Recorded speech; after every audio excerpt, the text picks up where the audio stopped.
film.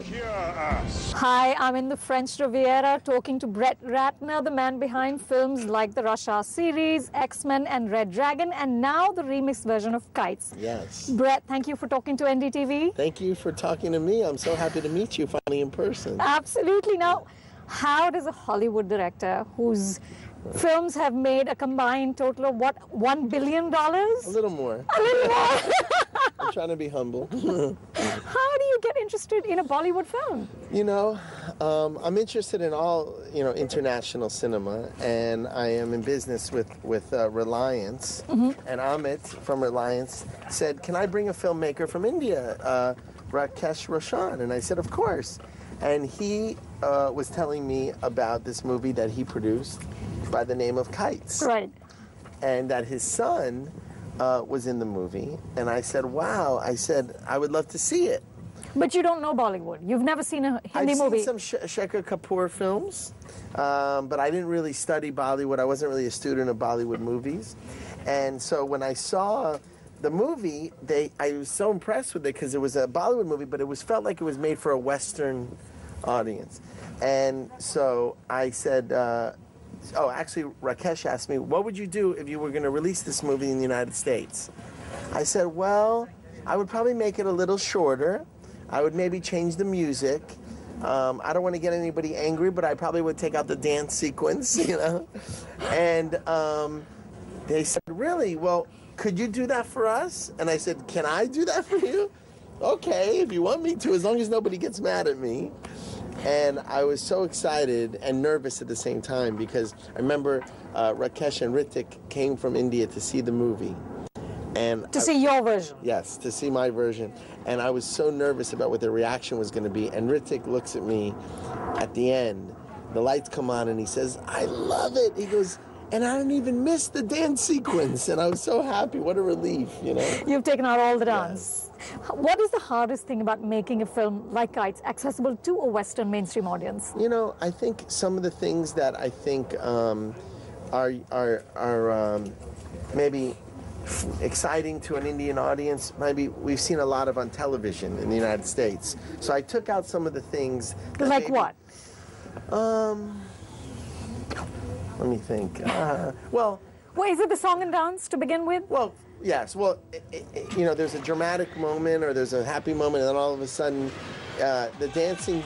I think American audiences are used to maybe musicals, but if it's not consistent throughout, there's just one dance sequence. So it really didn't fit. I think that was the first thing that I took out because I thought it's a great dance. I mean, Ritik is an incredible dancer. He is. He's very good. Amazing, amazing. But I just thought, I don't know if it worked really. And, I was nervous. It's a family business, They know what they're doing. But I had a fresh set of eyes.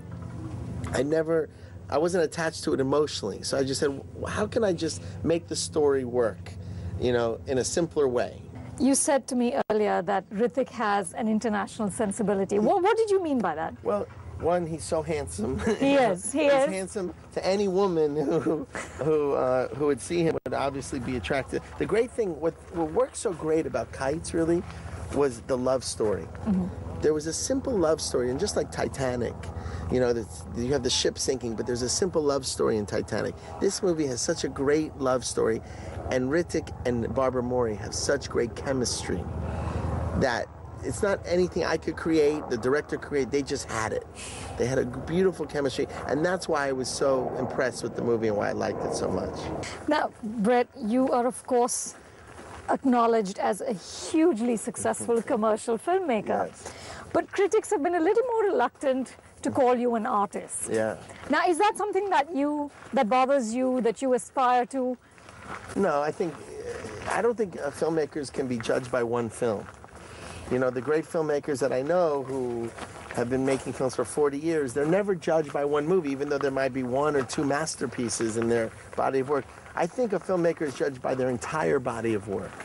I make movies so people laugh, so they feel something. So I'm not a strategic filmmaker. I don't think, okay, I'm going to make an epic, then I'm going to make a musical, then I'm going to make a drama.